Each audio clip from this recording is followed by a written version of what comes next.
What is the nature of your desires? Stay tuned.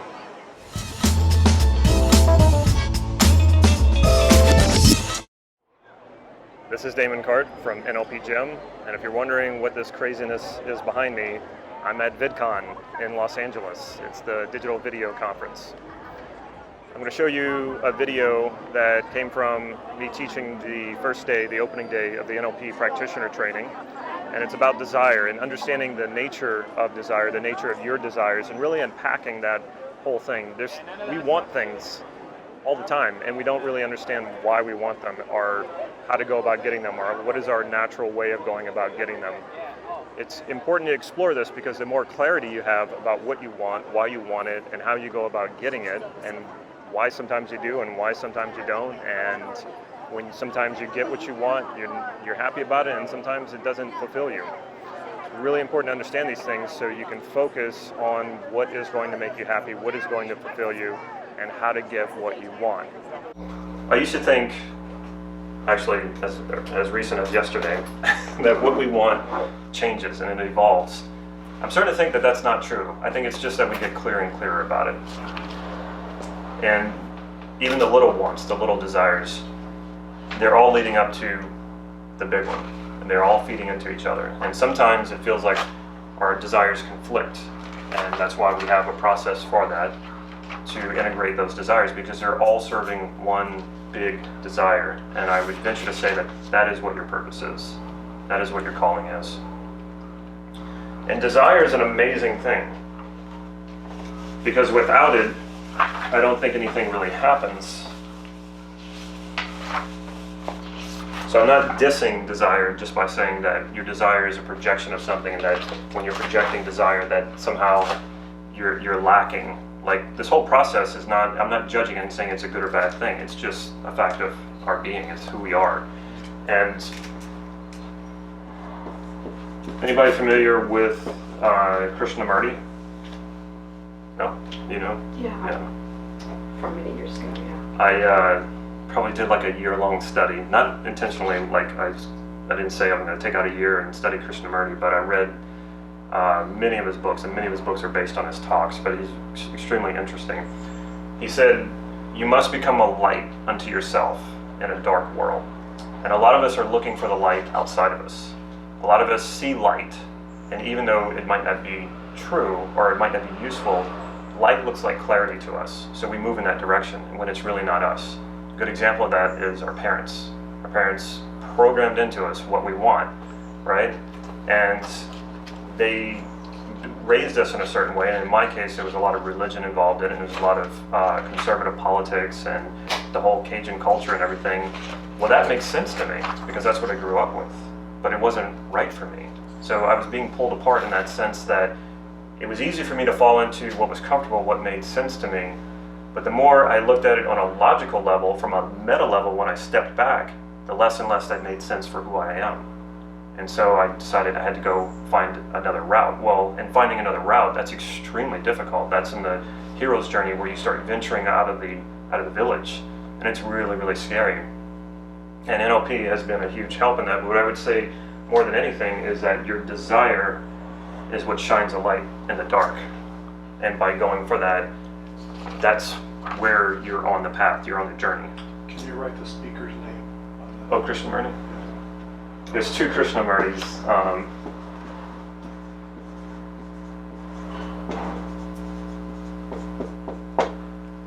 You want J. Krishnamurti. Well, I mean, this guy, UG Krishnamurti, he's been called a spiritual terrorist, so I don't think that's a fair name, especially in this day and age, what we call terrorists. But this guy is really interesting too. They're both dead. He died, I want to say 5 years ago. J. Krishnamurti died in the early 80s. I wanted to make a comment about the state of desire, the state of wanting, and that I listened to some law of attraction stuff, and I found myself in that state a lot. I want this, I want that, I want that, and then I realized that the more I'm in that state of wanting, the more what I want is pushed away. Exactly. Because it is a lack, it is a state of lack of abundance, and anyway, that just made rain. Cool. And what they're basically saying about, well, that's this is what Bandler and Grinder proposed, was that we don't respond from reality directly. We respond to our internal representation of reality that we're projecting onto the world. So,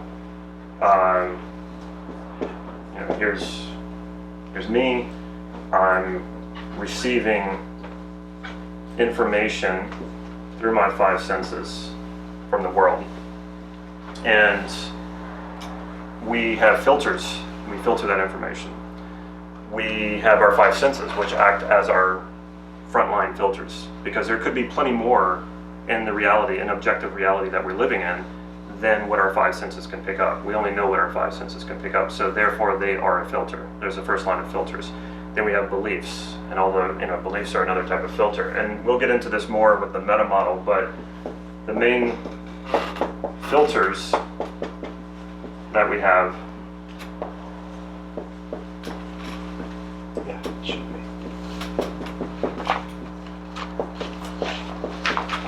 this actually acts as a good overview.